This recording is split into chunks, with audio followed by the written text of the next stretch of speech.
ایک لمحے کے لیے سوچئے کہ اگر آپ کا کوئی بہت پیارا آپ کے سامنے گر کر بے ہوش ہو جائے اور اس کی سانس نہ چل رہی ہو تو کیا آپ اس کی کوئی مدد کر پائیں گے؟ آپ کو CPR کرنا آتا ہے؟ اگر نہیں تو یہ ویڈیو ضرور دیکھیے گا، یہ آپ کو کسی کی جان بچانے میں بھی مدد کر سکتی ہے۔ اگر کوئی شخص آپ کو کہیں بے ہوش ملے اور اس کی سانس نہ چل رہی ہو تو اس کی جان بچانے کے لیے آپ کو CPR شروع کرنا ہوگا، آپ ایمبولینس کا انتظار نہیں کر سکتے، اور ایسا ہر شخص کو آنا چاہیے، کہیں یہی نہ ہو کہ جب تک مدد پہنچے بہت دیر ہو چکی ہو۔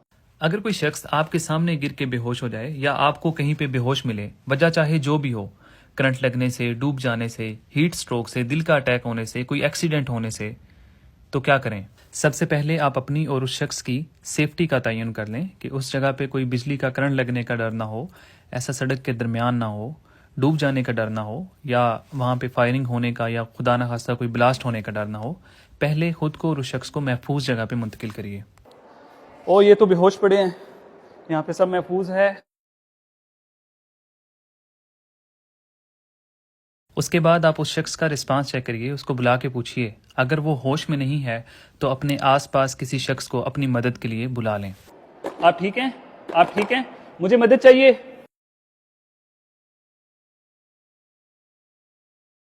اب اس شخص کی نبض چیک کریں اور دیکھیں کہ اس کی سانس چل رہی ہے یا نہیں۔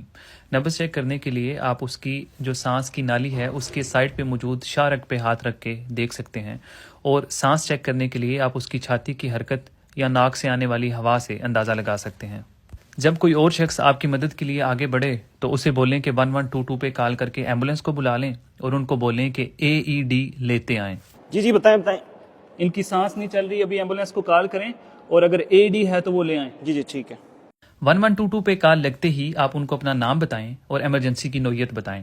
آپ اپنی ایگزیکٹ لوکیشن بتائیں، اور جو شخص بے ہوش پڑا ہے اس کی تقریباً کتنی عمر ہوگی یہ بتا دیں، اور ان کو بتائیں کہ ہم نے CPR شروع کر دیا ہے، آپ ایمبولینس بھجوا دیں۔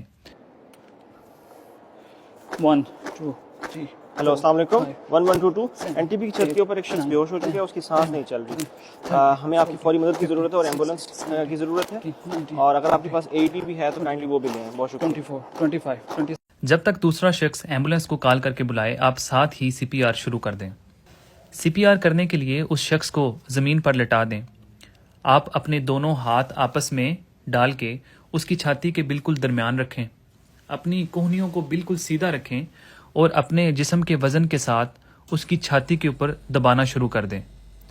آپ نے زور سے اور تیز تیز دبانا ہے، اور ہر دبانے کے دوران اپنے ہاتھوں کو پوری طرح واپس اوپر آنے دینا ہے۔ آپ نے یہ دبانے کی سپیڈ ایسے رکھنی ہے کہ 1 منٹ کے اندر تقریباً 100 سے 120 مرتبہ دبایا جائے۔ آپ ایسے بھی یاد رکھ سکتے ہیں کہ ہر سیکنڈ میں تقریباً آپ کو 2 مرتبہ چھاتی کو دبانا ہوگا۔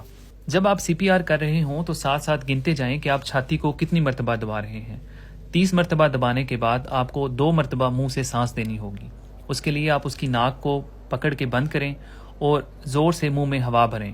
6 27 28 29 30۔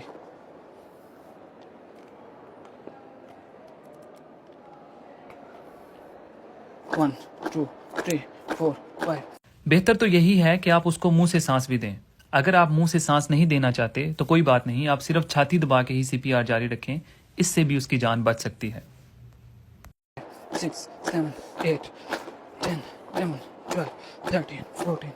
اس طرح 30 دفعہ چھاتی دبانے اور 2 دفعہ منہ سے سانس دینے کو بار بار دہراتے جائیں، اور اپنا CPR تب تک جاری رکھیں جب تک اس شخص کو ہوش نہ آ جائے یا کوئی ایمبولینس آپ کی مدد کے لیے نہ پہنچ جائے۔